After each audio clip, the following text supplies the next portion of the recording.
Қоймаға тауарлар мен қызметтерді енгізу. Мен 3 фактораны дайындап қойдым алдын ала. Бұны да ойдан құрастырдым.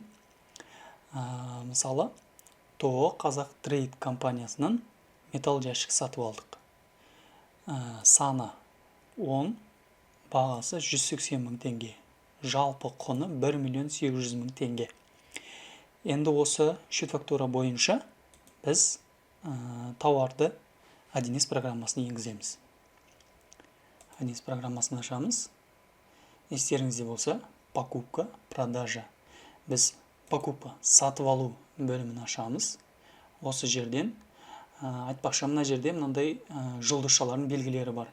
Егер қандай да бір операцияны өте көп күнделікті жасайтын болсаңыздар, көзге үйреншікті болсын, басқаларынан ерекше көзге түсіп тұру үшін осындай жұлдызшасын белгілеп қойсаңыздар болады. Бұл көзге тез түседі. Мысалы, енді поступление, ТМЗ и услуг, яғни қоймаға тауарлар мен қызметтерді енгізу батырмасын басамыз. Жаңадан енгізіліп жатыр, сондықтан мұнда плюс батырмасы бар. Жасыл шеңбердің ішінде плюс батырмасы. Осыны басу арқылы товары, услуги, основные средства, покупка, өзінің тауардың номенклатурасы бойынша біз таңдауымыз тиіс. Біздің жағдайда бұл тауары. Контрагент. Біздің жағдайда контрагент ТО Қазақ Трейд. Көшіріп аламыз аты жөнін компанияның. Контрагент, показать все. Бұл жерде юридические лица папкасын ішіне кіреміз. Осының ішінен жаңа контрагент енгіземіз. Создать. Наименование. Жазамыз. Полное наименование жерге толық аты жөнін жазамыз. Естеріңізде болса, мына жерге наименование бірінші қатарға өзімізге ыңғайлы бір сөзді жазсақ болады. Бұл алдағы уақытта поисковик, яғни іздеу батырмасын басқанда өзімізге оңай болу үшін алдағы уақытта оны сіздерге түсіндіретін боламын әлде. Не үшін осылай жасатынымызды. Мына жерге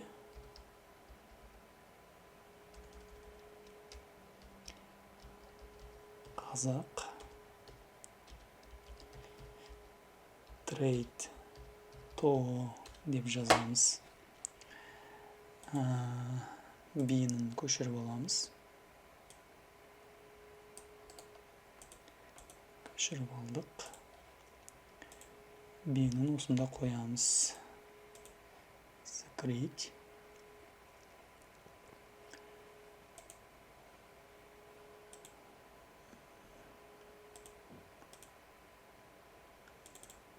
Счет номерін көшіріп аламыз.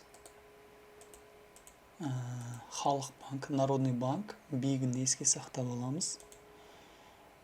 Записать банковские счета. Создать. Халық банк. Тізімден таңдап аламыз Народный банк. Номер счета көшіріп алдық. Ctrl-V. Записать. Закрыть.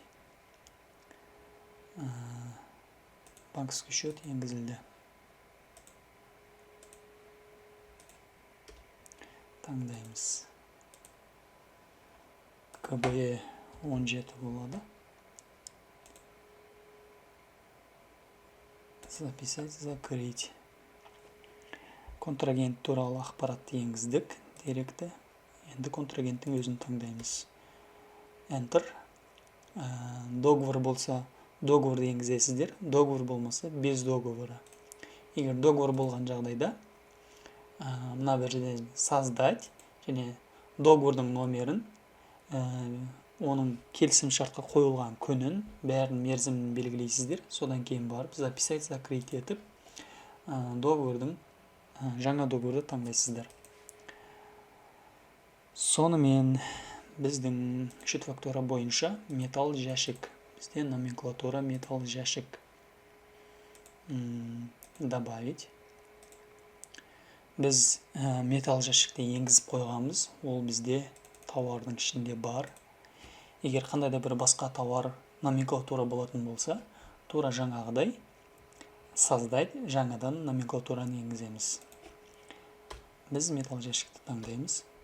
Количество біз қазақ трейдтан 10 данасын алдық. 180 000 теңгеден. Без НДС. Сумма НДС 0. 13'te 30.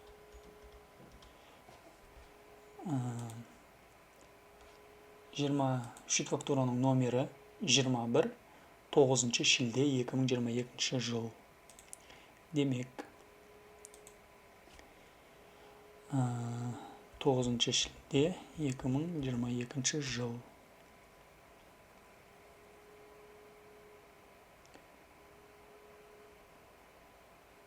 Записать. Ввести счет-фактуру. Счет-фактура номерін енгіземіз. Бұл бізде 21. Алынған күні 09.07.2022.